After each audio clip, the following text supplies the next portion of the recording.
Thank you for tuning in to the Black and Gold Hockey Podcast. Please subscribe to our weekly Boston Bruins hockey talk on listening platforms such as Apple Podcasts, Amazon Music, Google Podcasts, iHeartRadio, Stitcher Radio, and Spotify Podcasts. We'd certainly appreciate it if you give our show a 5-star rating along with a written review. You can also subscribe to our official YouTube channel for a video version of our weekly program. If you'd like to support our show financially, please go to our blackandgoldhockey.com website and click on our affiliated Fanatics banner before shopping online.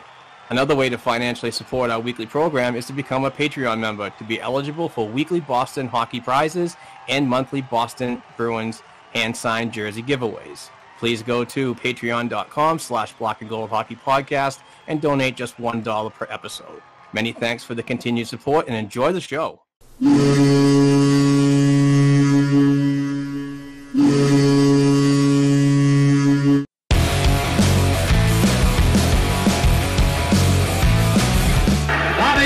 Behind the net to Sanderson, Orr!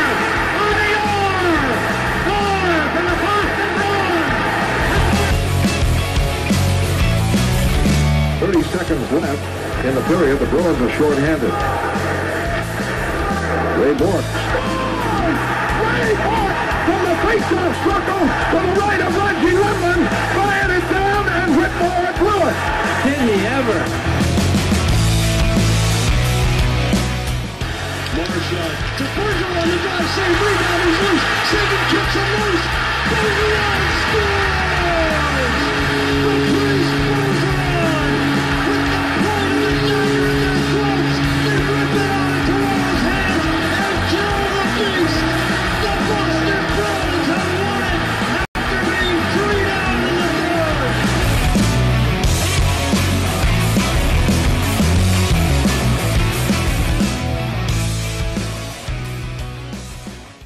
All right, what is up, Boston Bruins fans? Welcome back to the Black and Gold Hockey Podcast. This is episode 312, and it's brought to you and you and you and you by betonline.ag. Go to betonline.ag and use that promo code CLNS50 because it helps us pay the bills here at the Black and Gold Production Sports Media Company. And also, we have giveaways. We have lots of other stuff that we, if you're going to get involved here, we got hand-signed jerseys that we give away on our Patreon account. We'll talk about that a little later. But I am not going to waste any more of this gentleman's time right here. That is Cam Manning. You can follow him at Cam_Manning133. And he is the new blackandgoldhockey.com writer for us over at Black and Gold Productions. And welcome to the show, Cam. Thank you for filling in. Yeah, no worries, Mark. Thank you so much for having me. Pleasure to be here. Ready to talk some Bruins hockey, baby. Let's go.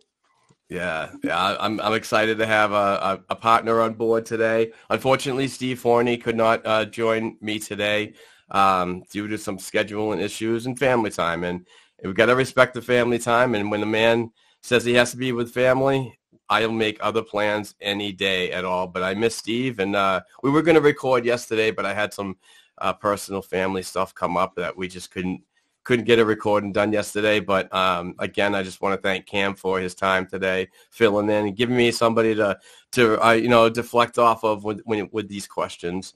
And we do have a bunch of viewers from the YouTube and other social media outlets chiming in, looking in now. So please keep the conversation going with Bruins topics.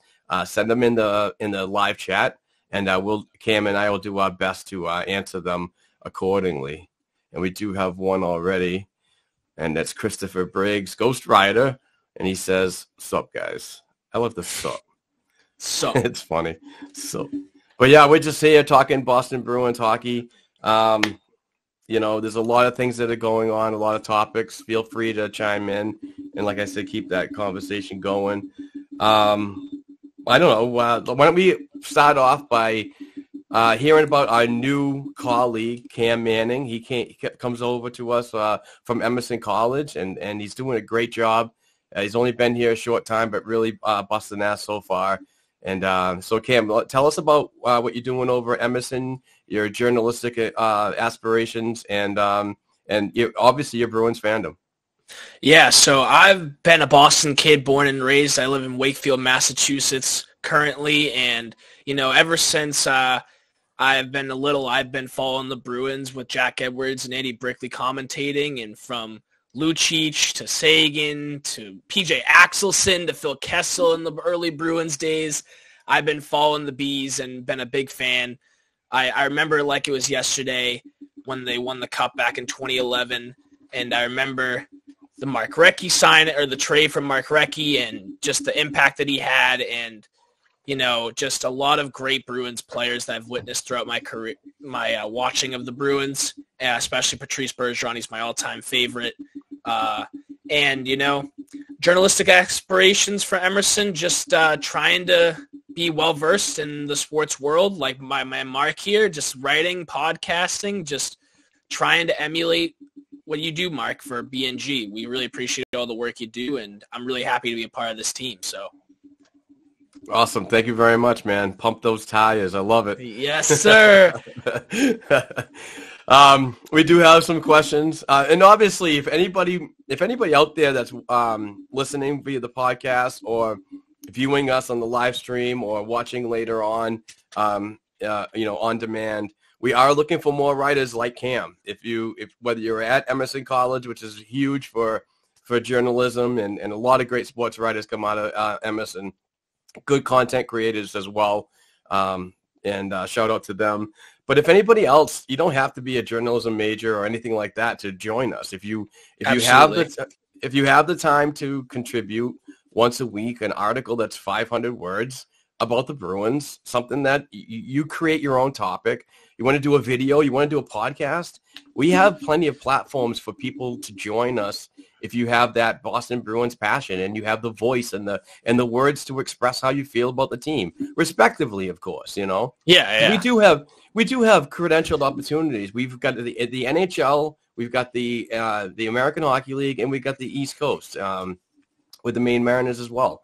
So if you live in those general areas and you want to, get close to a player, ask a coach a question, there's plenty of opportunities for that if you want to create the content. And we just welcome new people, new ideas, and we want to grow this company even further. And to be honest, that is going to be like the next generation of folks like you, Cam, coming out of Emerson and jumping right into platforms like this, which I consider like a minor pro kind of system for writers, because we've had several people go to Nesson, NHL.com, NBC. There's countless of outlets out there that people have advanced from here. So it's kind of a proud moment for us. Yeah, I agree, Mark. And just build off of what you've been saying, I think it's really like that. It's not really, it's a place for Bruins fans to express their fandom and express their views on the team, and really just involving themselves with Black and Gold Productions has really shaped and enhanced my writing, and really just learning from you and Gail and all the other people at BNG has really helped me along the way. So hopefully I can stick for a long time, and hopefully I'll just keep pumping all that content, baby, pumping those tires for this company. That's awesome. I love it. All right, let's get to some of these questions, because that's what we're here for. We're here to hear from them and get content and answer as many of these questions as possible. Christopher comes in and he says, are they going to sign Pasta? Are they close? Well, I'll tell you, Elliot Friedman came out last night, I believe it was Hockey Night in Canada, and mentioned something about that the conversations with Pasternak and his agent, and obviously the Boston Bruins organization, have progressed, and whether it's a good progression, a step back, or whatever, it's hard telling, not knowing. But I do feel comfortable that this Boston Bruins organization is going to get a deal done. I don't believe it's going to be a deal that's going to be record-breaking, McDavid money and so on. I think it's going to be in between 11 and 12 million.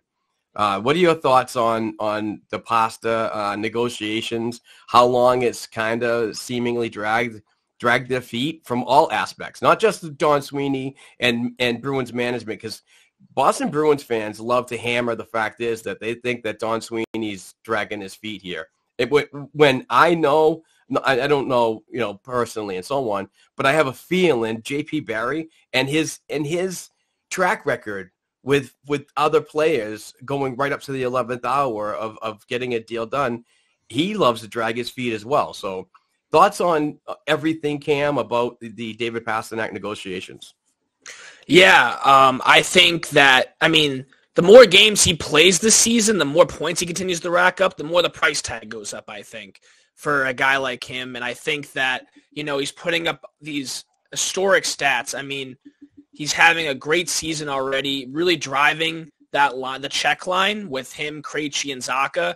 And, you know, he's good wherever you play him. You know, first line, second line. I mean, he's just a generational talent. And I don't think the Bruins are dragging out anything. I think they're being careful with the negotiations. And I think that the deal will eventually get done. I think they won't let him go in free agency. Absolutely not. I think they'll lock him up. There's benefits here. And I know I'm going to sound wrong for saying this. I'm not a Pastor hater. I don't want to move and so on. But if it does come down to the 11th hour on, you know, March 3rd, the trade deadline, and nothing gets done, how confident are you feeling after that? Because now we know that if it goes past the 3rd, he wants to test the free agent market. And sometimes I got to kick myself in the ass for saying this, but if it comes down to that, it's almost like you got to get something before he walks for nothing. Right. No, I mean, again, you're talking about the top 5 goal scorer in the league right now, and behind like the likes of Tage Thompson, Connor McDavid, but you're also talking about a guy that he's such a skillful player that will go for high, like if you're selling high, then you're gonna try to sell higher at the trade deadline for him. Then you're gonna get a king's ransom in return, maybe fuel that prospect system that's ranked near the bottom of the league with some highly touted prospects and first round picks to retool for the Bruins. I'm saying that's worst case scenario. I don't want to see him test, like, I want to see Pasta in a black and gold sweater for a long time, but if you are laying out this scenario, then you will get a king's ransom for David Pastrnak come trade deadline season if you were to test that. If you were to test free agency and you want to get something for Pastrnak, then, yeah, king's ransom would be my short answer if you were to test the trade deadline market. So, yeah, it's definitely an interesting question, you know, getting down closer and closer to the deadline. And then, you know, there's another valid question out there that even if David Pastrnak isn't on this Boston Bruins team, can they get back the assets to really push for a Stanley Cup this year if they have to move him? And, you know, I'm saying I don't want to move him. I want to see him here for a long time. He just seems like he's happy here, gets along with his teammates. But, you know, contract negotiations are always a stickler when it comes down to, you know, how long you want to be in a certain area and your market value. And it's valid that they, you know, all sides wait, you know, to get a good deal done. But, you know, I mean, the salary cap is going up $1 million. I mean, that's kind of guaranteed, even though Gary Bettman kind of poo-pooed on the idea of it may rise as far as $4 million next season. But I believe if it goes up $1 million this coming season, I believe it'll jump after that a significant bunch. So there will be money available if he wants to get that paid. And if the Bruins match him at 13, Jesus, that's kind of a heavy payload on a salary cap that you're basically giving, I think, 10% of your available cap to him. That doesn't make, you know, other deals feasible to try to keep the ball rolling when you're trying to get in other players and free agents. So many different avenues can be talked about this conversation. It's crazy. Yeah, I know. And especially since, like, I mean, I don't want to, like you said, break the salary cap for the Bruins and have them handcuffed for other potential deals. And I don't think, I mean, if Pasta's serious about winning and everything says so far this season that he is, just like, I wouldn't say that he signs not like a 7 times 11 sort of deal, not like breaking the bank, like 7 times 13, like you pointed out, that breaks the salary cap. But I feel like 7 years, $11 million in that range is probably worth it for Pastrnak. I'm not sure if you would agree with that.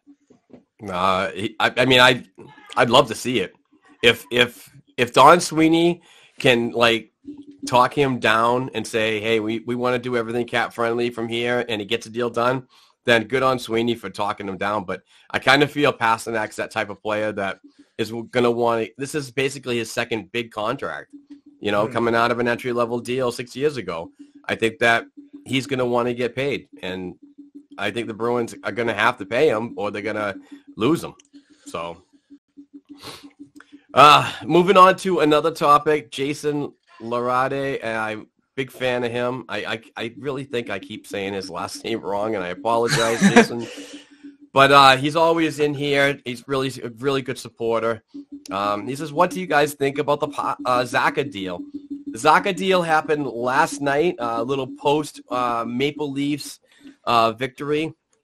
And, they dropped the news that he signed for $4 million and 4.75. Any idea what that sound is? Because it's driving me kind of crazy. Is it you or is it me? I don't know if it's me or not, because it just sounds like somebody's like tapping a mic, like da da da da da da da da da da. I don't know what it is. Oh, okay. I don't hear anything. Okay. All right. Maybe it's just me. But anyway, so Pavel Zacha is sticking around for 4 more years, and I think it's a pretty decent deal. I kind of think that this is more or less an emergency situation for the Bruins and their immediate future, because we don't know what's going to happen with Patrice Bergeron after this season. We don't know what's going to happen with David Krejci after this season. So I kind of have a feeling that this was one of those things that, if the free agent market is thin on centers, that they might want to get this deal done as soon as possible. Now, a lot of people are going to go to the narrative of his point production, and that's a valid point. If you're playing in the top 6 role and you're making that amount of money, you would like to see your point production move. But I'm willing to take a chance on that and say that if, say, Krejci doesn't return next season, you could easily slot Zacha right into the middle on the second line, and I think he'll be productive point-wise as well. Maybe not, Marchand, Pastrnak points and so on. I'm not saying he's going to be a lamplighter every night, but more or less that type of sustainable player up the middle, like a Charlie Coyle. He could be that bigger type of guy that's got that puck possession and so on, and kind of seamlessly fit right into basically a role that Eric Haller had that he got traded for last season. Yeah, I also think that, like you said, Charlie, like the thing that strikes me about Pavel Zacha is his 200-foot game and his ability to make himself available for the easy exit zone pass for the defensive zone. Really takes the burden off the defense, like a Charlie Coyle, like a Patrice Bergeron. I mean, he's thrived under Jim Montgomery's system about being a 200-foot player. I think he's really responsible in all 3 zones. And like you said, building off of that puck possession for Charlie Coyle. And he can be that type of guy. And, oh, my God, Mark, it was crazy. When the 2-on-1 where he hit the post last night, oh, my God, I think he's cursed. He's had a couple – granted, he's had a couple of amazing plays. I think back to that Vegas game where he had that slick saucer pass to Jake DeBrusk. That was an incredible pass. And he's a top 10 pick. He was number 6 in the entry draft by the Devils. And granted, he hasn't posted that point production throughout his career, but he's a steady player. And I think you need steadiness when you don't know what Bergeron's future's like or Krejci's future's like down the middle. And especially with the free agency at center, I mean, a lot of people have been discussing like the Bruins and their ties to maybe like teams like Bo Horvat for the Vancouver Canucks for a long-term fix at center. He's a pending UFA this year. I'm wondering what your thoughts are on that, and if the Bruins go after a guy like Horvat at the deadline and do like a Hampus Lindholm situation last year where they sign and trade him and sign him to that long-term deal to maybe have that more of a buffer, or do you think that Zacha deal is that buffer for the center position now? Well, that's a lot to unpack there, Cam. And it's all very well questioned. For me, I like Bo Horvat, and boy, would I love to see a player like that on the Boston Bruins. But if if our intentions are only to win this season, then you would definitely try to make a move like that. If you could do it under the salary cap and you have the assets that the Vancouver Canucks are going to want in return, who knows? But for me, I would say no. And it's the only reason why is because I just don't think that we should be giving away draft picks. Because like you said earlier, this Boston Bruins team, and I've repeated this several times. I'm sure my listeners and viewers are getting sick and tired of me hearing this. The Boston Bruins organization, in fact, needs to replenish this prospect pool. Yes, the Providence Bruins are doing really well down in Providence, and they're second in the American Hockey League Atlantic Division. But they have good plug-and-play players down there for depth. It's not homegrown talent that you've drafted and you brought through the system and so on. These are guys that are coming out of free agency, out of the NCAA, and making really good progress down there, like Georgi Mikulov and and some other players like him. So we need to be better at drafting and getting the prospect line up and running and so on. And I do want a Stanley Cup in 2023. There's no doubt about it. But do we want to win a cup and then suck for the next 10 years in your prospects and trying to rebuild? I just don't see how that's beneficial either way. Yeah, no, I get that. I feel like, there's going to be a period. Obviously the end goal would be to win a cup and still have assets to keep the ball moving and keep that model of consistency through the next couple of seasons. But do you think that this could be Bergeron's last ride and that go all in for him and get that last cup for him and then, embrace that feeling of sucking the next couple of years in order to replenish that prospect pool? Or do you think that this team is deep enough to make a run now? I think they're deep enough to make a run now. And, and I will get to Jacob Olet's question up there right after this. But, I think they have the assets to do it now. Why fix what's not broken? We still have a little bit of ways to get to the March 3rd deadline. So there's still a lot of evaluations that are going to go on. I'm sure Sweeney and Montgomery have daily talks about, if we add this player, how do you think it would fit? Videos are probably being watched about how a player reacts, and people are reaching out probably about, a character. Does this guy fit in our locker room in our goal of winning the Stanley Cup this year? So there's so many different things that can be going on right now. And if you want to add, absolutely. But it's just you just got to do it for the right price and the right reason, Right. And like I want to get another one of these. Stanley Cup tattoo. I do want to get a 2023 one. So, on the other side or somewhere else on the body. So, but I also don't want to do it at a price that, the Corey Promans at The Athletic and all these other, prospect writers are constantly ranking the Boston Bruins in the high 30s. And I get why they do that because, believe it or not, when you look at all those rankings on those prospect writings and blah, blah, blah, you see they're all competitive teams. So to be a competitive team in this league, you sometimes have to give to get. I get that. I totally get it. But it also depletes a lot of your future progression and so on. Like Tampa Bay is right up there as well. They're a great, great hockey team, but their farm system has been depleted by making these deals to get players that obviously have gotten them to the promised land, those puzzle pieces that make things work. And, I understand that the Boston Bruins still have to do that, but there's still, what's the price and what are you willing to do for a 1 year freaking, duck boat ride?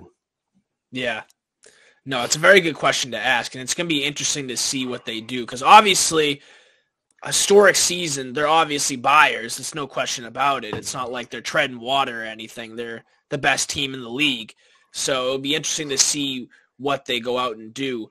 And, you know, you make a good point. I mean, like, if it ain't broke, don't fix it. I mean, you have a lot of guys like the Connor Cliftons of the world that are stepping up big time, leading this team in shots blocked and hits on this team. You know, like guys that are having excellent seasons so far this year. So it's hard to figure out. You don't want to break that chemistry mold, that good group that you have going on right now either.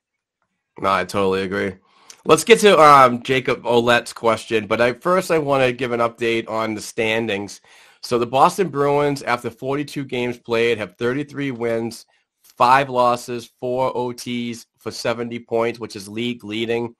They are currently 21-3 on home ice and 13-4-1 on the road. And in the last 10, they have a 7-1-2 record. Still a wagon, in my opinion. I don't care about the minuscule losses last week against teams that they should have beaten, but still, this team comes together. I love the way that they respond after a bad game. Like Thursday night's game, I thought was very lackluster against a team that I thought they could beat in the Seattle Kraken. And not to discredit Seattle or anything like that, but they've been doing pretty good themselves. Like they score goals. They're a fast team. So, but still, you had 3 days rest coming off of a West Coast trip. That's the most frustrating for me over the years. And this goes back to so many years. When they go on a road trip, you're almost guaranteed that when you come back, it's a scheduled loss, that first one. It's so frustrating. But also, it's the freaking it's the days of rest that just get me going. But what I love about this team and Jim Montgomery's system is, the next game is not the same.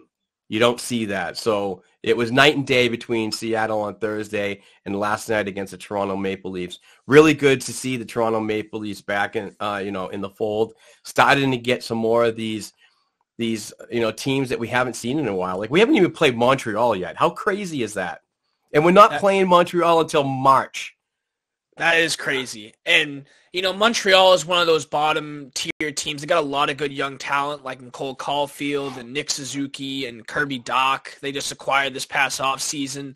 They got a lot of good young talent, and it's crazy to me. Toronto, I want more of those games. Like last night for a playoff atmosphere, and it was electric from start to finish. Yeah. We had jaw-dropping saves. Austin Matthews had a surreal goal to tie the game. Gave a little selly to the Boston crowd, which that mustache is so bad. I know. It's unbelievable. It's unbelievable. So bad. But more divisional games like that, that's the type of stuff we tune in to watch. That playoff atmosphere games, and I wouldn't be surprised. I mean, granted, the Leafs might not play the Bruins in the first round this year, but they may have to go through Tampa Bay to get to us. But again, another Bruins-Leafs 7-game series would be electric. That game last night had me on the edge of my seat the entire game. It was unbelievable. That's exactly what my wife Courtney said. It's wow, it just feels like a real playoff game, and they actually look like even though the score was 4-3, they actually look like they were putting in a 60-minute effort. Now it's wow, that's pretty valid. That was probably the best 60-minute effort we've seen in a long time. Absolutely. And oh yeah, sorry, go ahead. No, I just want to get to Jacob's question up here because it's been hanging tight. Not to discredit anything, and this is because I read all that stuff about the standings and so on. Not to discredit anything from the Bruins have done this season, but how much of their success would you contribute to the amount of teams actively sucking for Bedard? Chicago, Montreal, San Jose, and he also goes on to mention Arizona and Anaheim. I don't know about this one, to be honest with you, Jacob. I'm not a fan of tanking. We talked about it on the podcast last week. I don't like that at all. It's just a practice that I don't know. I'd rather see not happen, but teams do it. So I just think that I don't care about those teams and what they're doing. I just think that the Boston Bruins bring something to the table every game that makes them different and above everybody else. That whether you're sucking or not. And I don't like the Boston Bruins when they play down to their competition either. That's another frustrating thing. But no, I don't believe that to be true, Jacob, to be honest with you. I'm not. I mean, considering that most of them are Western Conference teams and we haven't played Montreal yet, I mean, I'm pretty sure that, like, I'm not sure if that has any correlation with the Bruins' success compared to like the teams that are actively sucking for Bedard. Because we obviously played San Jose and Anaheim out in the West Coast swing, but I mean, those are just 2 wins out of 35 that they've had again, and they've beaten formidable opponents. I mean, I just don't see any correlation between that and the Bedard race. So, right. TB coming in with a question, dovetailing some of the pasta or the Zaka talk, and thank you for tuning in, TB. I truly appreciate it. I'd be amazed if Sweeney signed Zaka without having an idea of what Pasta's contract will be. That is a valid point.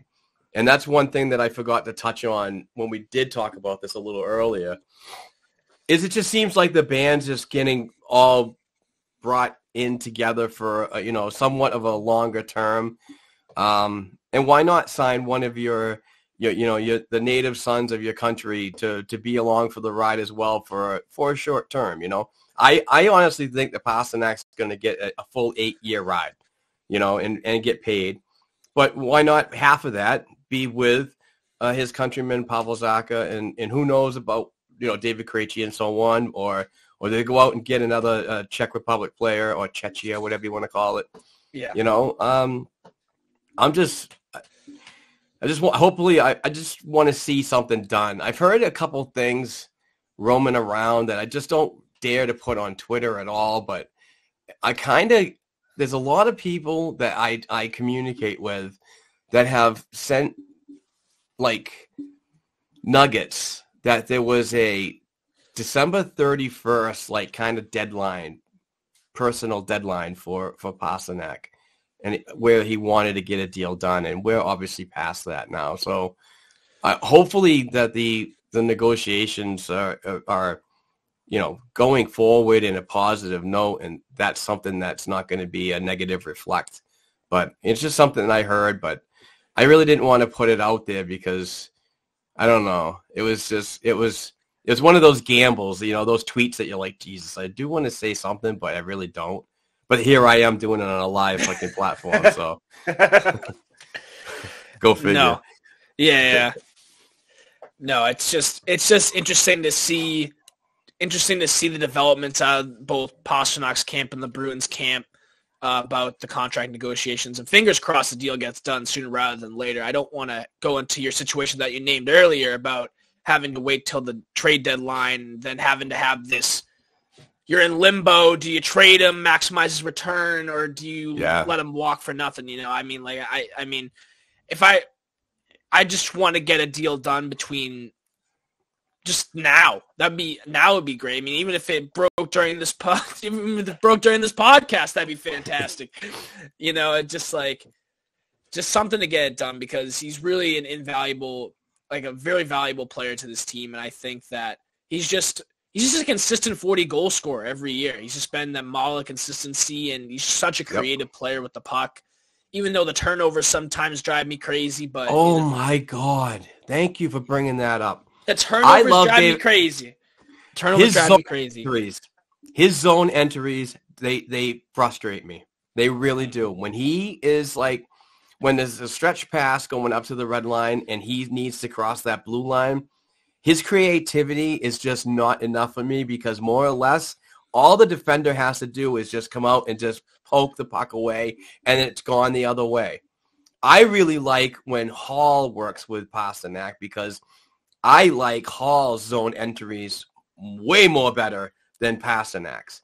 Now, here's the thing, is I would like to see Jim Montgomery change his system around to allow somebody else to make those entries, and then have Pastrnak come in layers where he could be sneaky and kind of weasel his way over to Ovechkin's office and tee up that one-timer, That's the type of stuff I'd rather see. I don't want to see him leading the puck anymore. And I've wanted to ask Jim Montgomery, when I've had the NHL credentials, to to be on the ninth floor and go down to level 3 and talk to the coach. I've always wanted to ask if he has any concerns with those zone entries, and is there a better asset that he has to get further into the zone when that line's out there? Yeah, no, absolutely. The turnovers are just one thing, but I mean anything else, he's dynamite at. He's just, it does drive me crazy. There was a couple of plays last night during the power play where they just couldn't get in the zone. It was like, oh my god, just dump and chase at that point. Just get it in deep and go after it. You know what I mean? Like, enough with this. Drop it. I mean, I like when they drop it back and they gain speed through the neutral zone, but like, all the defender has to do is stick his stick out, and it's turnover, and it bleeds clock in the power play. So it's just Marchand's guilty for that too. I'm not saying guilty for that too. I just want the only one. Right, exactly. Hey, old friend Pejman Hajiji, and hopefully I got that right because my New England accent does not say names like that very good. And I'm old and whatever, but Pejman has been around for a while. Thank you, brother, for stopping in and checking out the live stream today. And he says, on one hand, 88 can't make as much as McDavid. Best player in the league, a center. 88 is neither. On the other hand, I'd rather overpay, and if he cripples your cap, trade him for a haul in a few years. Kind of a valid point. A different way of looking at this conversation, Pejman, and I respect that. But yeah, I mean, I'm constantly thinking about the future and not just what's going to happen today because I've been so disappointed in years past. I mean, you've seen 13, 19, and so on. Those teams were like built to win cups, and at the end, it was just not enough. But I don't know. I don't know how much I value him making $13 million and just what does it do for the future of the salary cap? Who's going to be a cap casualty? Because I do not want to be in a situation like Chicago was for so many years when they were like drafting really well, like Anthony Panarin, Taro Teravainen, and all these other freaking really good high caliber players from around the world, and then all of a sudden their salary cap dictated their movement. Like they had to be moved. They just cycle through players to be cap compliant. So I don't know. I look at everything by several different angles to make sure it sounds good to me and if it's going to work or not. But sometimes it's just you don't want to overpay, but you also don't want to lose the player. So you got to give to get when you're talking in contract negotiations. No, absolutely. And I do agree with Pejman. I mean, Connor McDavid's on another world this year, and he's Pasternak's great, but he's no McDavid, like Pejman said. You know what I mean? Like, McDavid's on a historic pace right now for points, and, it's not like Pasternak's like a point-per-game player, and he's top 5 in goals. That's great, but he's no Connor McDavid. So, I mean, I agree with Pejman on that. I think it's a limbo. It's, you gotta figure out how to keep the player, but you don't want to overpay. And if he does want too much money, do you trade and get a haul? Like Pejman makes a great point. So it's a great question to ask. It's a great question to ask. Duncan, he comes in with another question on the Pastrnak re-signing. How does Zacha signing affect Pastrnak? Think about that Czech connection. Probably right there. We're getting our homeboys together. The Czech Mafia, which some folks have said is a real thing. Yeah, but why not? I just think that you look at Nick Foligno. Nick Foligno last year, I was not happy about his addition. I got the leadership and blah, blah, blah and all that. And I understood that he was probably fighting through a pretty significant injury that held him back from what he's like doing this year. But I also didn't give a person like Nick Foligno enough credit to adjust, and that's something that folks, Bruins fans, hockey fans in general, need to understand, that when you move your family to a new area, it's not just you moving along, it's your family as well. You have to adjust to those systems, those styles, meeting new friends.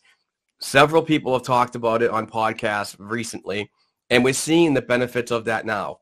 Now, Chris Nosek, Thomas Nosek might not be a great example of this, but last year I was not happy with his game, and particularly was not happy with his preseason effort. But then the regular season started, we saw a better Thomas Nosek. Again, with Nick Foligno, he had a whole year last year to adjust here with his family and so on in the situation. We're getting a better Nick Foligno out of him. Linus Ullmark, the same thing. Appeared in 41 games last year, split time with Jeremy Swayman. He had a full year, and then look what we're seeing right now. We're seeing a Vezina Trophy candidate in the making, and it's not. And we just passed the halfway mark of the NHL 2022-23 season. It's absolutely crazy. So, kind of went off on a tangent there. Sorry, Duncan. No, I mean, as you should. I mean, like, there's a lot going into this, and a lot can be said about adjusting to a new surrounding for new players, and like, you know, it takes time. Like, people often forget that like professional athletes are humans too, and they actually have other stuff going on personal family things going on, and being traded is never easy, especially when you're constantly like a journeyman on the move and stuff, constantly adjusting to new environments. So I think it's just all about timing and getting readjusted. Like you said, Mark, I think that it's all about adapting to a new situation. I think Nick Foligno and Thomas Nosek are great examples of that, based on their last year's play translating to this year's play. I mean, Nick Foligno looks like a brand new player like this year. He's really been the catalyst on that fourth line. He's had some slick passes, like that pass to Trent Frederick in the Kings game when he was behind the net and in Gretzky's office. Oh my God, it was beautiful for the second goal of the game to give him a 5-3 lead. It was beautiful. Speaking of Nick Foligno, before we move on to another question from our awesome folks in the live chat, did you watch the behind the B kind of minute video that the Bruins Twitter put out of Nick Foligno in the locker room? Just really asking, put in the extra 10% on top of that 100. Let's go out there. Let's be that best second half Boston Bruins team that we've been all season. His leadership is really, really coming out. It's really good to, you know, have a guy like that in the locker room as well. But I remember you talking about Mark Recchi to start this program. This is the kind of feeling I'm getting from 2011 and so on. Mark Recchi came here, didn't do it in the first year, said he was coming back. They got it done in 2011. Kind of feels the same way here with a veteran like Nick Foligno. And I'm proud to eat crow. I'll eat a whole buffet of those black feathers in my face. You know, that's fine. But what we're seeing from Nick Foligno and others on this team has been absolutely amazing. We've seen turnarounds of Trent Frederick, who Monty said he expects to have a bigger year, and guess what? He has. He expected Jake DeBrusk to have a bigger year and be a bigger impact player. Guess what? He was, and he did before he got injured at the Winter Classic. So, and people also forget that Nick Foligno was a captain with Columbus for the longest time. Like, if people forget that, and Nick Foligno's leadership is off the charts. To answer your question, I did watch that behind the Bees scene. It was really motivating, and having guys like Nick Foligno and Patrice Bergeron, the ultimate team players, the ultimate perfect human beings, is like unbelievable. Run through a wall material. Run through a wall material. Literally, like I'd run through a wall for Patrice Bergeron and Nick Foligno. Their leadership has been off the charts this year, and it's really it really has translated on the ice and off the ice with this team. So, can't say enough about those two players and their leadership roles. Christopher Briggs comes in. Thank you for tuning in, Chris, and participating with the questions. He says, Mark, is there any chance someone from Providence can step up at center in the future? I believe so, Christopher. I cover the Providence Bruins pretty thoroughly. Love the minor pros. Georgi Mikulov is one that could be up, but he's a versatile player. He could play the left and the center position. I think Johnny Beecher after this season, possibly next year of another minor pro year with Providence. I think that he could seamlessly fit right into like a fourth line center role. I know a lot of people are not happy about his 2016 addition in the first round, that people are reaching and blah, blah, blah. But I honestly think that Beecher's is one of those players that just needs a little bit more time to develop. And he's not just that first round pick that's going to, make everybody wild, much like Trent Frederick did in 2016. I like Yuna Kapanen, and I want to talk about him as well. Yuna got a call up, and one of the reasons why he was called up was, hey, you busted your ass down in the minor pros for many years. And here's a thank you game and so on. But he's also a good penalty killer. He's probably the best penalty killer the depth of this organization has, believe it or not, outside of the Boston Bruins current lineup. And he's good in the faceoffs. 5 of 7 in that night. He did a good job going in there for Tomas Nosek, who was injured and has a hand injury that prevented him from doing faceoffs. Now, here's my thing about Yuna and Nosek is if you're that injured and you can't take a faceoff, why are you in the lineup?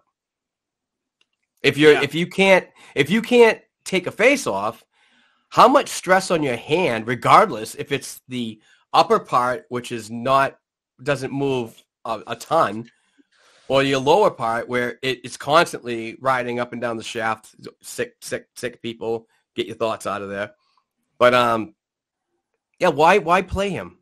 Why play him and not somebody that's healthy and so on? So I think Yuna should have been in for a couple games, not just the game against the Kraken. Yeah. And then he got sent back down to Providence. Chris Wagner was also, and the Wagner thing drives me nuts because everybody's like, why not give Wags a freaking longer chance? He was only brought up for the purpose of being an extra forward on the California road trip. The Boston Bruins have been notorious for doing stuff like this because Providence to California is pretty freaking far away if you need to make an immediate call. Like that on Thursday night when they played the Kings, if something happened, they would have to get somebody across the country. Why not carry an extra forward so you minimize all that travel? It's not hard to figure out. Everybody was just like, makes sense. The mayor, oh, this and that. I like Chris Wagner and everything like that, but he was doing the organization a very good service by being that extra guy that break glass in case of emergency. Yeah, no. Chris Wagner has been, Walpole native, hometown guy, just like Charlie Coyle, Weymouth. Love the homegrown talent, the homegrown guys, Massachusetts. But Wagner, to your point, I didn't realize that when you said it. It makes complete sense. Why make them travel all that way if someone's like gets injured or something rather than carry that extra forward? That makes a ton of sense to me. I didn't realize that was the point of the call up. I thought it was because someone got injured and they give him Wags a shot at the fourth line right wing or center position. I didn't know what the call up was for. Yeah, the California. Well, it makes sense. It was also a call up to fill that roster spot because you have 23 men, and you could call him up because Jake DeBrusk is now out. But a lot of people took my tweet, and I broke the news about the Wagner call up, and everybody was like, "Why would they call up Wagner? You're going to put Marchand, Bergeron, and Wagner on the first line? It's not going to work." And I constantly said, "No, Wagner is not going to be brought up to be a Jake DeBrusk replacement. There's going to be an upshift in the roster." And Chris Wagner is going to be right at the bottom, grinding it out on the fourth line, Let's move on to another question. Pejman coming in with another one. Thank you, sir. Biggest need for deadline. Mine would be one top forward defenseman to play with McAvoy or Lindholm to split them up. I don't feel great about Carlo's health for a long cup run, and I'm not a fan of playoff Grizz. two valid points right there. Mm-hmm. I will say that I have been more comfortable with Brandon Carlo's game as of late. He seems more physical, more apt to be in those dirty areas, and a little bit of an upside when you come about offensive capabilities to transition out a little bit. More or less, I've always seen Carlo as being that pass guy and not the guy that takes a couple big strides to open up the ice and see where he can, find a lane. But we really haven't seen much of Carlo's game in the playoffs. And I know that people do not like the Grizzly playoff because you don't want an under 6 body out there against, harder, heavier teams that are already have a playoff type of lineup when it comes to physicality and how to wear you down. So, yeah, I don't know. It's just going to be an interesting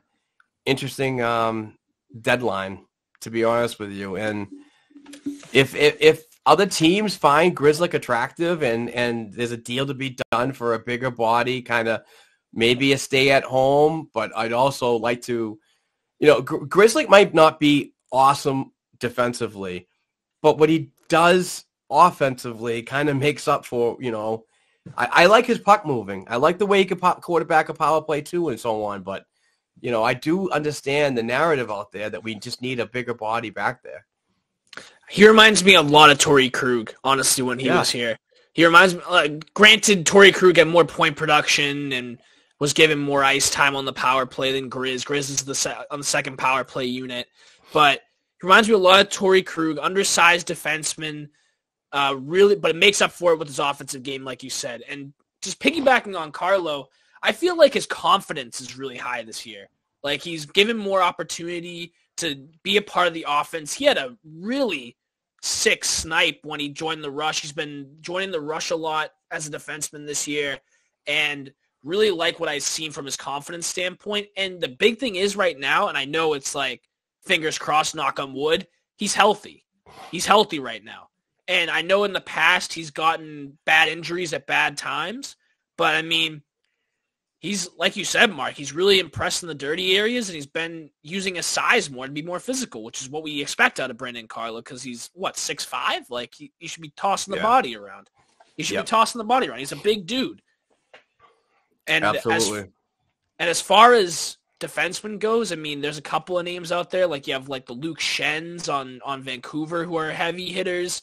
I mean, I know a lot of people want Jacob Chikrin, left shot defenseman, Arizona, but his price tag might be a little steep. I've heard Klingberg's name.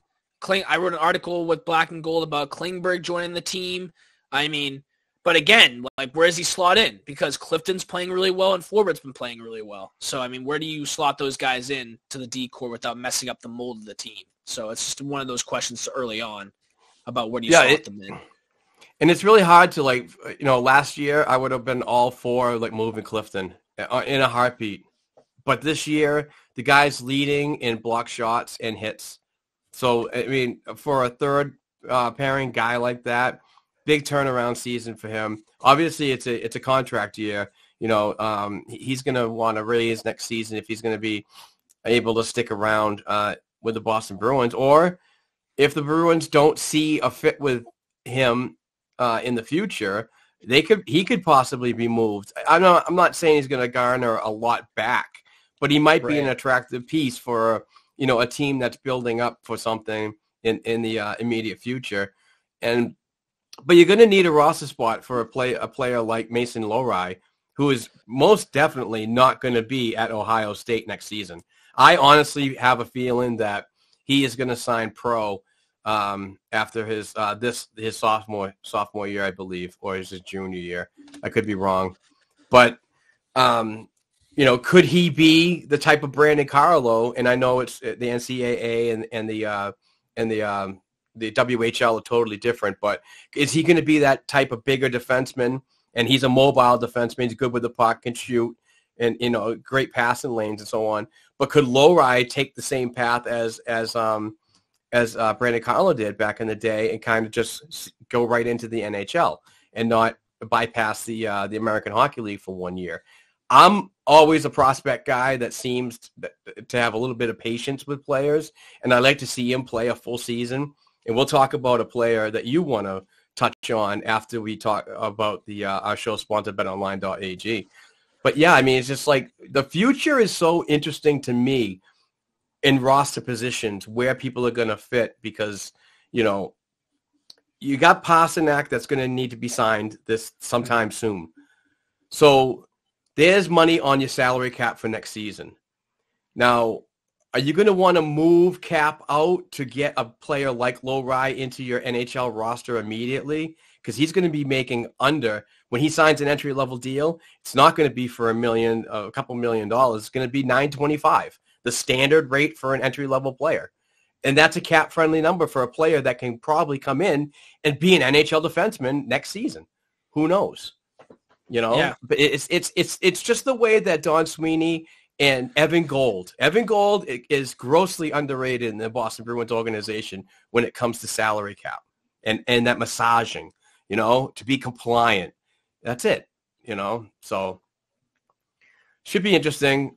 I'm a Cliffy guy. I like him. I like his physicality. I like what he's doing this year. But he hasn't been consistent enough for me to say we need to lock him up for 4 more years, you know. Right. Definitely a step up from last year, though. Definitely a step up from last year. Absolutely.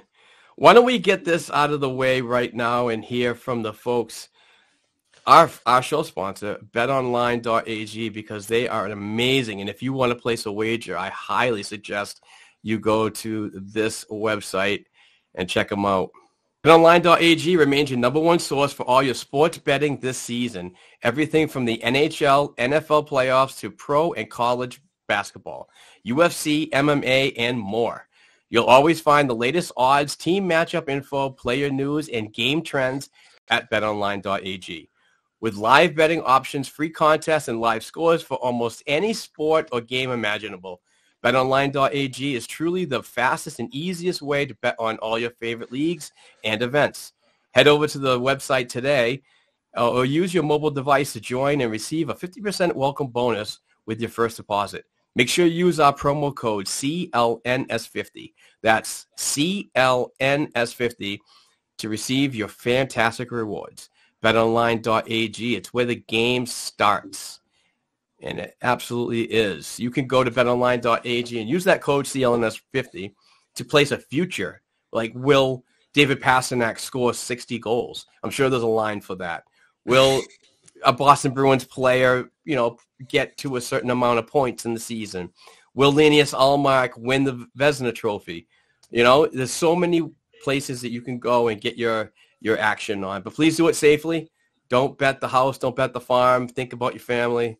Think about your situation and do it for fun. Do it for fun. I'm a big parlay guy. I like to do the parlays at like, you know, $10, and all of a sudden you wake up the next morning and you got 260 hondos in your account. Boom. It's always a good thing to feel. Good feeling. All right. We are back talking bees with my boy Cam Manning, and he is from the blackandgoldhockey.com website. Just recently joined us, and he's a student over at Emerson College. Those Emerson folks are really good. Let's hit this one because it's a very, very interesting. Whoa, where did it go? Jeez. Whoa. Mary Carter's in the house. Hello, Mary. Thank you very much for tuning in. I appreciate it. You're probably at a Chinese restaurant having those yummy alcoholic drinks right now, tuning in. Tell me if I'm right. Where is it? Matt Hunt's in the house. Thank you, Matt. Oh, here it is. Jason. If Pasternak signs for 11, you only got about $3 million to sign everyone else. Do you think they move out some expensive depth players? And do you think a team could offer sheet Swayman? Now, the Swayman talk, I really want to touch on. I don't know about what. So Swayman, let's just get right into it. Yeah. He's coming off an entry-level contract, he's making under $1 million right now, and he's going to want to get a pretty significant increase. I'm not talking anything above 5. I'm not even talking anything above 3. I would give him, honest to God, and I'm probably going to get torched on this. And please follow me at Black and Gold 277 if you want to rip my shit. Swayman should be signed to a bridge deal, 2 years. No trade protection. Ooh. Okay. Okay. All right, I'm listening. So he continues the year this year, and hopefully they win a cup. That'd be awesome. But to increase more cap funds for next season, I would move him. Now, here's what I know I'm already going to get torched. But here's the thing is I like Jeremy Swayman. I think he's going to be a real special goaltender here. But I also think that there's somebody in the depths of the organization that has bigger upside. Oh, yes. Yes. And that is Mr. Brandon Bussey. And obviously, he lost a family member today, and I think we shouted him out. Maybe we didn't, but if we didn't, thoughts go out to the Bussey family. Yes, Brandon had to leave the organization for the weekend to attend a family matter, and I'm not going to go into those details, but huge shout out to that family because they're very nice, and I talk on Twitter with his father often, and he's a real nice guy. So yeah. So if the Boston Bruins cannot get a cup done this season, and they really want, and I honestly think that next year with the available funds and so on, and some departures, like say goodbye to like Nosek, say goodbye to Craig Smith and so on. Yeah. You're going to free up some money there. You're going to free up some roster spots there. I honestly think that the way Linus Ullmark can go, he's our starting goaltender for the next 3 years or 4 or 2 years, whatever we have him for. But I also think that to keep cap numbers low, you bring in a guy like Brandon Bussey as your backup goaltender, and to breed him into being the next number one. Like I said, I really believe in this kid. I've watched a lot of his games. I break down a lot of film. I'm not an expert in goaltender. I was only a beer leaguer for 30 years, but still, that doesn't have a lot of credential, I guess. But when I look at him, he's just really well positioned. And I want to tell folks out there that are paying attention right now via the audio listening platform or right here on YouTube, and please subscribe. Please do us a favor and subscribe. But yeah, I don't care what goaltender we get. If you put them in a room with Bob Essenza and Mike Dunham, who I still continue to be, they are criminally underrated in how they develop goaltenders. I don't care. That goaltender is going to be a really good one, and I'm seeing a lot of great things from a guy like Brandon Bussey. He's only on a one-year entry-level deal out of Western Michigan last season, brought that team, I think, to the Frozen Four or Elite Eight, whatever you want to call it. But those two guys, Essenza and Dunham, see something really special in him. And I also believe that they see something special in him that they lost in a player like Dan Vladar, who got traded to Calgary for a third-round pick. Lots to unpack there, huh? Yeah, no, really. I mean, you got to make the numbers work, and Jason makes a great point. I mean, do you think of the team offer sheet Swayman? I mean, I don't disagree with your proposition here. I know you're probably going to get, I know you think you're going to get scolded by me or the people in the comments or on Twitter, but you're not going to get it from me because I think that is a brilliant idea. And obviously, you have more AHL knowledge than I do with Brendan Bussey being a stud goaltender, and I've seen some people in the comments AHL All-Star this year. But you definitely, if he's cheaper than Swayman and you have trust that the Bruins can develop the goalie, then why not do it and get something back for Swayman? We talk about replenishing the farm system. A lot of teams like, Toronto in the past has had goalie troubles that, I'm not saying trade him to Toronto, but I'm just saying that, there's a lot of teams out there that are starving for good goaltending. Edmonton's another team that can't get a stable goaltender. you got to think about some teams that are looking for goalies, and Swayman might be a valuable trade chip. He's still very young, and he doesn't demand a lot, like a lucrative contract. He still has to prove himself worth more than $3 million, $4 million. So I don't know. I kind of agree with your proposition here, Mark. I kind of dig it. I'm kind of all in on this. Kind of all in. Yeah. I'm not clamming for a move of Jeremy Swayman. It's just right. No, things have got to just work out in certain ways, and obviously if you want to add, you got to give to get. And a lot of teams out there are going to want a young goalie that is not even in his prime yet. And we all know that he can play at the NHL level. Love to keep him around here, but I also see him as an asset to move if needed. I mean, besides McAvoy, Lindholm, and Allmark and so on, it's just, I don't leave much on the table when it comes to trades. Like, if you have a chance to improve your club, you got to make a deal that fans are not going to be happy with. And I know for a fact, if you break the goalie hug up, oh my God, this Boston Bruins fan base is going to absolutely explode. I so want to flirt with a poll, because I want to gauge where this Boston Bruins fan base is. Like, where are you in this? Where are you in this fan base? And like, choice A, 2023 Stanley Cup, or choice B, a lifetime of freaking goalie hugs. Yeah, literally. They love the goalie hugs. I mean, I'm a big fan of the goalie hugs. I'm a big fan of the goalie hugs, but I mean, if we bring up the goalie hug to win a cup, then, I'm all for it. I just love the pandemonium when a network doesn't show it. Like, TNT, you son of bitches, you didn't show the goalie hug. And it's like, oh, my God. Get a grip. But it is funny. All right, let's get back to some of these questions, because they are coming in hot and heavy. And we truly appreciate everybody that's chiming in, keeping the content going. I certainly do appreciate it. Where we go. Christopher says McAvoy's been a bit off for a while. What do you think about that? McAvoy being off? I mean, he hasn't been terrible, but I kind of agree. He hasn't looked like the same guy. I mean, I don't know. It's tough to gauge with him, because like, he's not putting up extreme, like, he's not supposed to be putting up like extreme amounts of points. Like, he's a two-way defenseman. He's a two-way defenseman. So I think that, McAvoy hasn't been terrible, but I mean, it does look like a step off.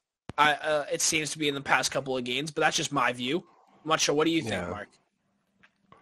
Maybe, the defense is kind of, as a whole, not just an individual, kind of been up and down for me, particularly in the Seattle game, and even last night. I mean, the Maple Leafs had a chance to win that game. It was just Linus Ullmark was just like unworldly, trying to keep that puck out from crossing that line. But there's a lot of times that I think that teams like the Maple Leafs, that high caliber offense, can find ways to like find a hole in the Bruins defense and really pick at it to make it more exposed. And I think that that's what we've seen the past couple of games. I don't think it's just an individual thing. I think Mac's one of those players that he can go through a stretch of awesome games and then just have one stinker, much like David Pastrnak. Like, David Pastrnak last night, I thought was just very lackluster, kind of like, I don't know if he was like totally into it, whatever. But then the night before or 2 games ago, he's posting up, 5 points and so on. So I'm not worried about the up and down. Every player is going to have a bad game. You're not going to play all 82, impactful games, but right. You're also not going to score on every game either. Yeah. I mean, Linus Ullmark only had to face 21 shots last night, granted, but like, they were high quality scoring opportunities. Like, he had to stop William Nylander a couple of times from in the slot. I mean, the goals, Pierre Engvall, Linus Ullmark will probably want to have that goal back from Pierre Engvall last night, but there were some good chances for the Leafs to win that game, like you said, but Ullmark stood on his head and made some pretty big stops and some pretty key moments for that team last night. Yeah. And he's been unbelievable, yeah.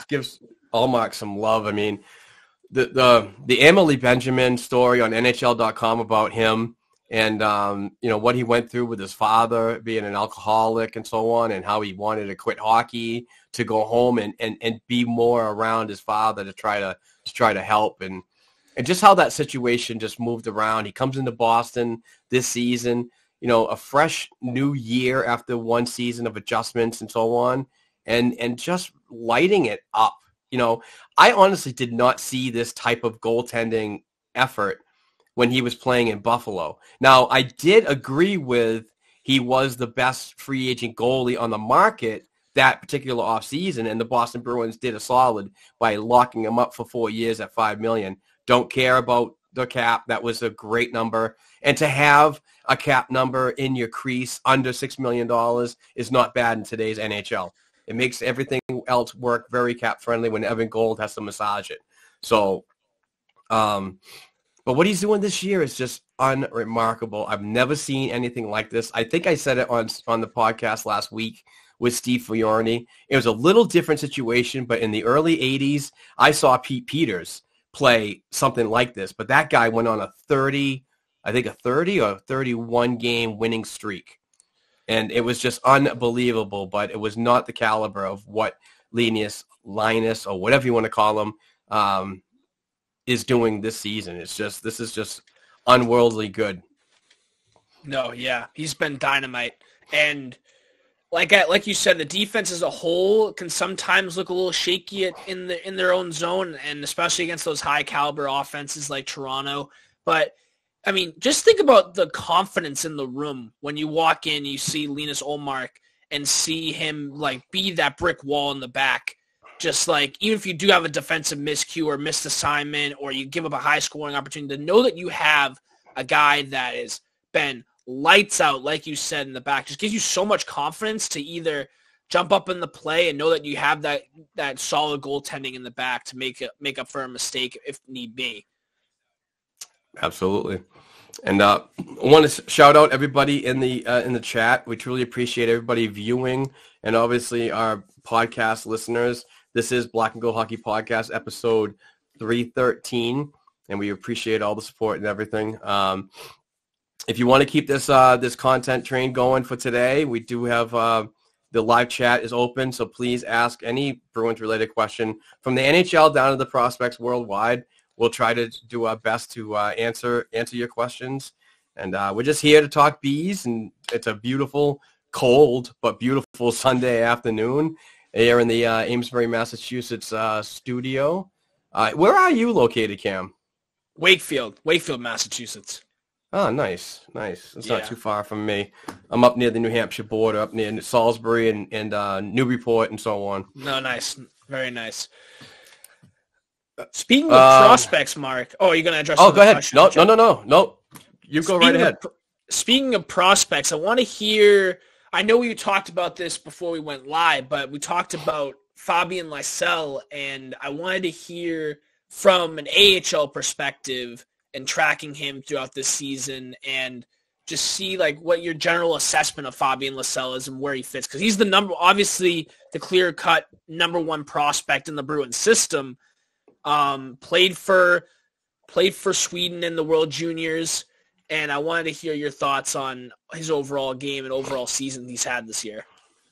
I'm definitely not going to sugarcoat his game at the World Juniors. I don't think that it was his best effort, but it was it's a tournament. It's I don't think this is going to ruin his development by not having any points in 7 games played.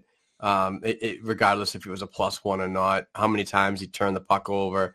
Unlucky with the posts. I think it was 3 or 4 posts where he was an inch away from scoring goals.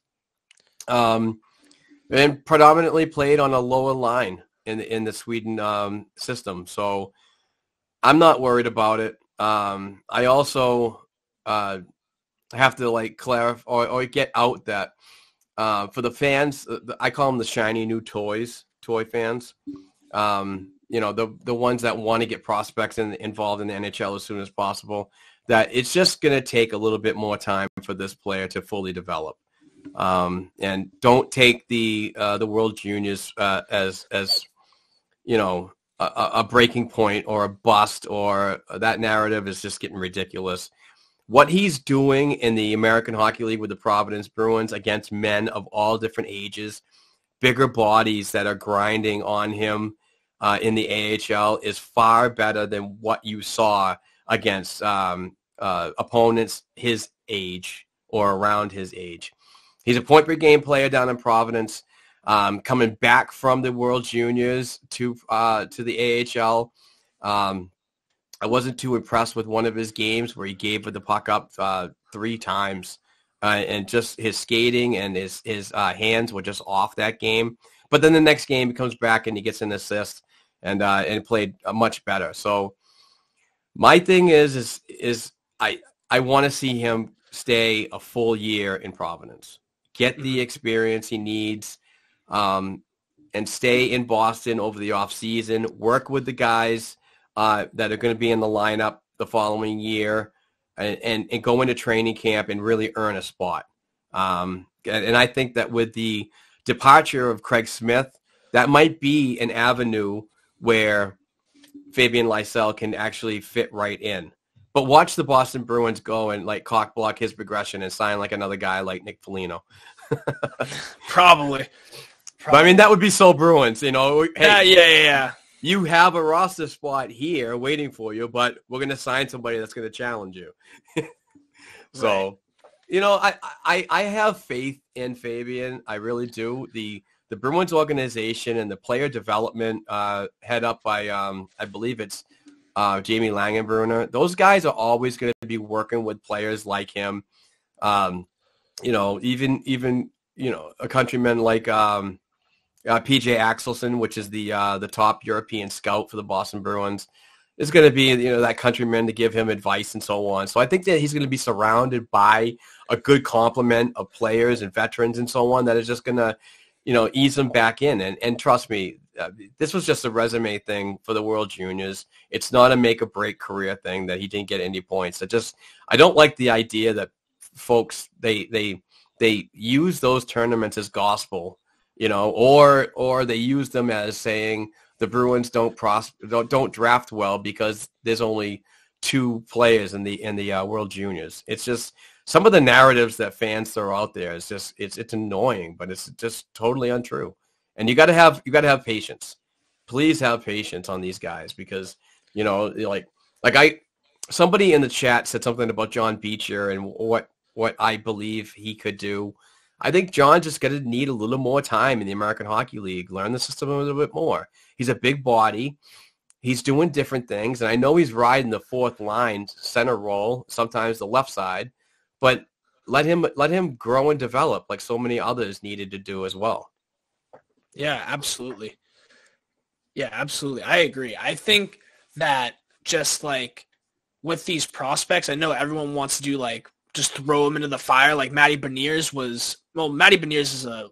is doing electric stuff for the Seattle Kraken this year in his second year. The Hingham Kid is doing great stuff for the Kraken this year. And I know people like Shane Wright's a good example of that too. I mean, you got to like get him experience. He played in the World Juniors with Connor Bedard.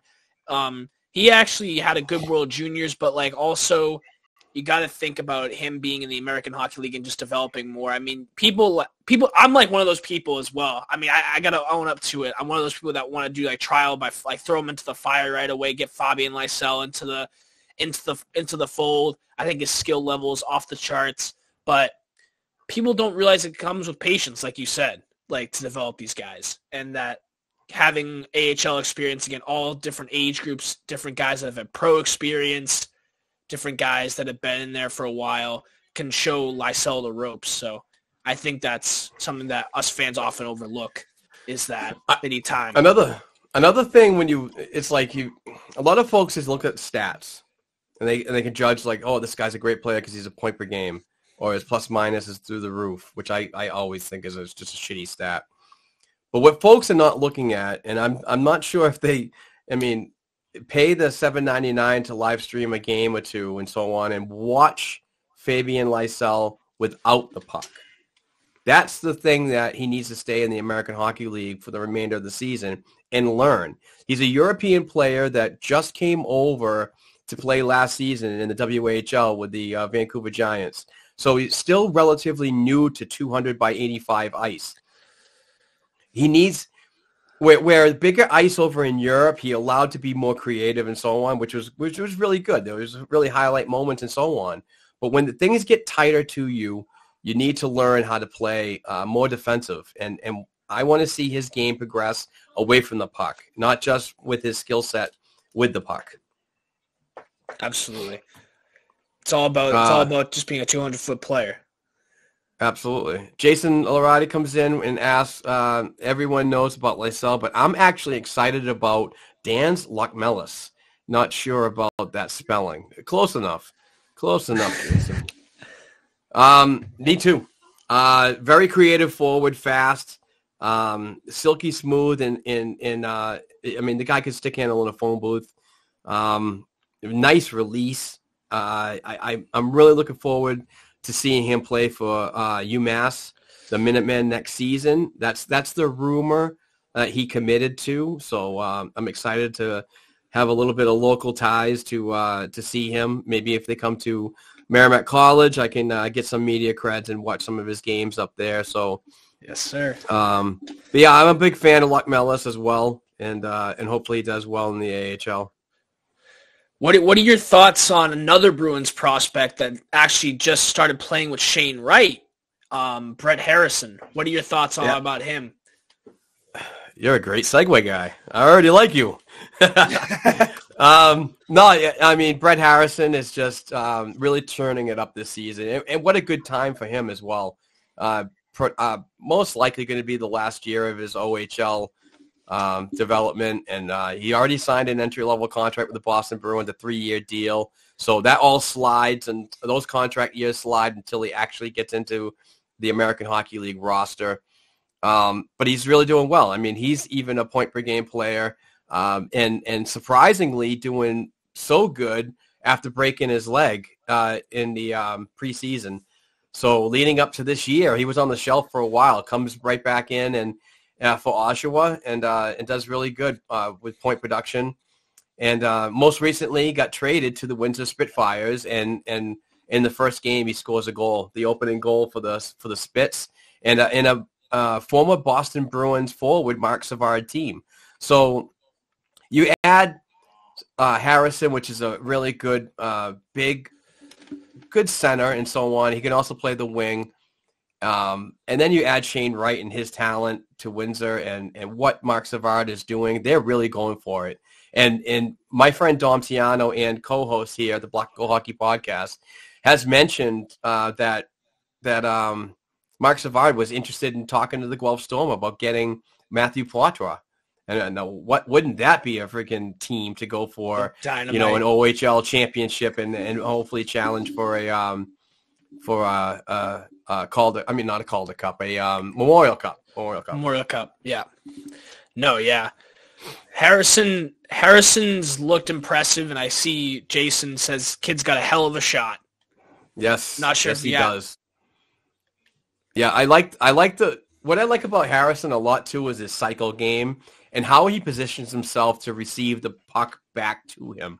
So I mean, he could be a really good player along the wall and like kind of tip a pass or pass it to somebody, but sneakingly he'll go right through a defensive core of his opponent and just find a way to get open and just boom. He loves that one-timer. Oh, sorry about that. I had a little bit of a cough. No, you're good. No, it's all. You're good. You're good. Did that mute all right? Yes, it did. We didn't hear anything. Perfect. We didn't hear anything. Good. Your ears are still intact. Yes. Oh my God. Yeah. Let's see here. We did talk about Brett Harrison. We just talked about that.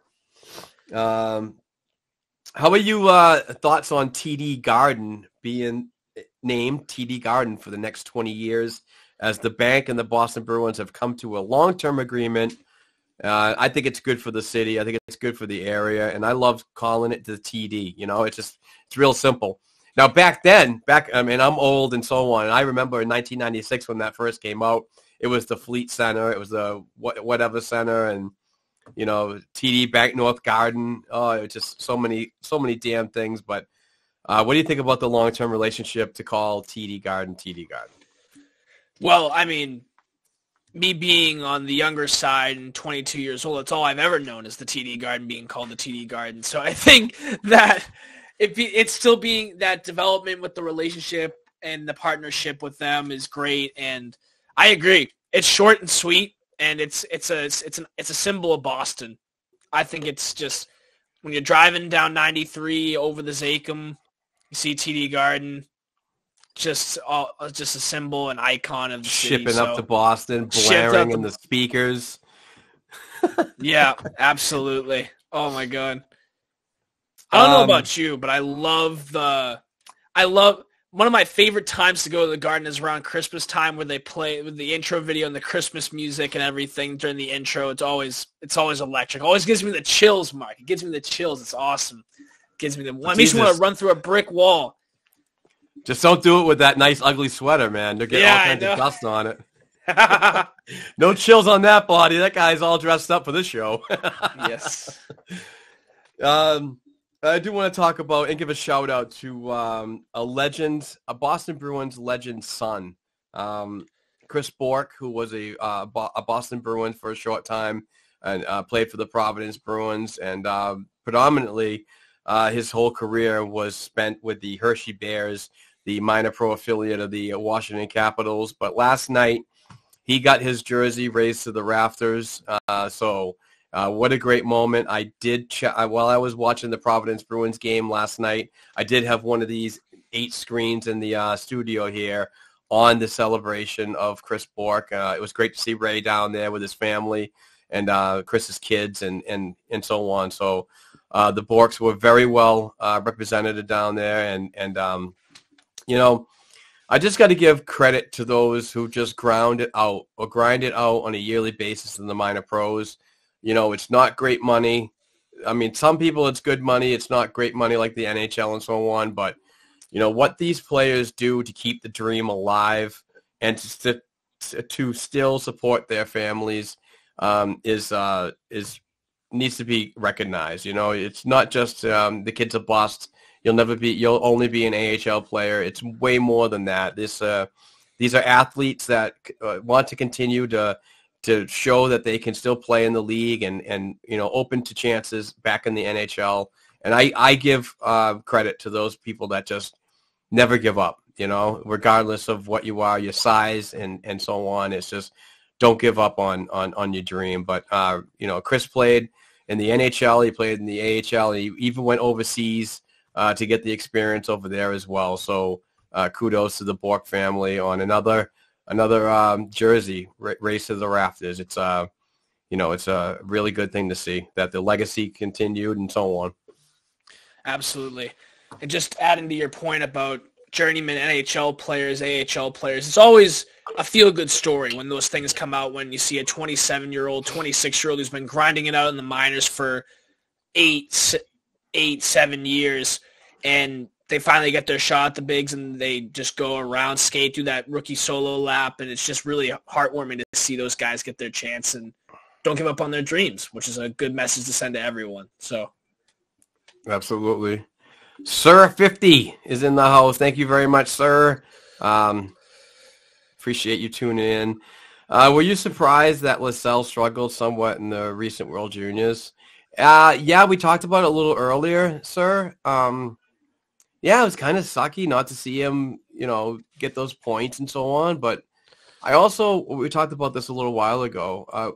I'm also not on board with this is going to be a detriment to his future development in the Boston Bruins organization. I think he's still going to play a pivotal role in a year or two, and I think that patience should be a virtue when you're considering a player like this. So I'm not worried about it at all. Yeah, I think he's going to be a stud still. I think he's going to be a stud. Yeah. I just give him more time. Yep. I think the way he's working right now, I mean, most of the lineup that he's been on was Georgi Merkulov on the left side, Vinny Lettieri up the middle, and Lysell on the right. And, you know, Merkulov's learning off of Lettieri as well as Lysell. So I give kudos credit to freaking a veteran player like Vinny Lettieri, who's also an AHL All-Star this year. All American Hockey League teams have to represent a player. The Providence Bruins have 2 this year. Brandon Bussey, the goaltender, and he's like in the top 5 of the league. Really good save percentage, I think above .930, and a goals against average of .216, and he's got a 12-2-3 record. I mean, he's just really playing well. But Vinny Lettieri is also that veteran forward that like is a perfect example because of his offensive skills. I mean, he's leading the team in points, power play goals, and goals, I believe. But he's also lending that experience out to Georgi Merkulov and Fabian Lysell, who are just absorbing all of that stuff. So, you know, it's just some really good things that you see in these kids' development. Now we got to see if this translates to the next level, obviously. You know, and that's the type of patience that we need to have. If the organization can have the patience and the prospect, then so should the fan base. Absolutely. Absolutely agree 100%. You wanted to hit on this. Did you see Mike Hunt's? Matt Hunt's, oh, yeah. Matt. I'm sorry. Oh, my God, I called him Mike. Matt, I'm totally sorry. I got the joke in my head, and I released the hounds out of my mouth without even thinking. So I apologize for that, my man. But I'm going to answer this question. Anyone watch or listen to Monty's interview on Spittin' Chicklets? Great interview. And yes, we did have this teed up on the conversation today during the live stream with my boy, Cameron, man. What a great interview. I'm a huge fan of Spittin' Chicklets. I listen every week. They're approaching 400 episodes. I'm totally a diehard for that freaking program. I love Biz Nasty. I love fucking Ryan Whitney, R.A., and Grinelli. All these guys, most of them guys are Massachusetts guys, so you got to love them. And what they're doing over there at Barstool and all the advertising they're getting, it's just an amazing thing. Hopefully this podcast will get there sooner or later.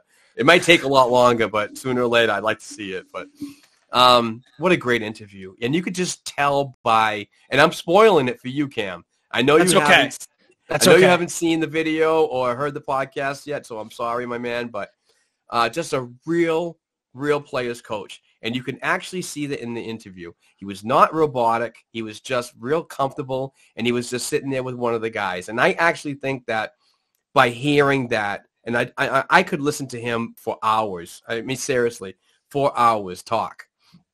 I don't like the numbers, though. Numbers are weird.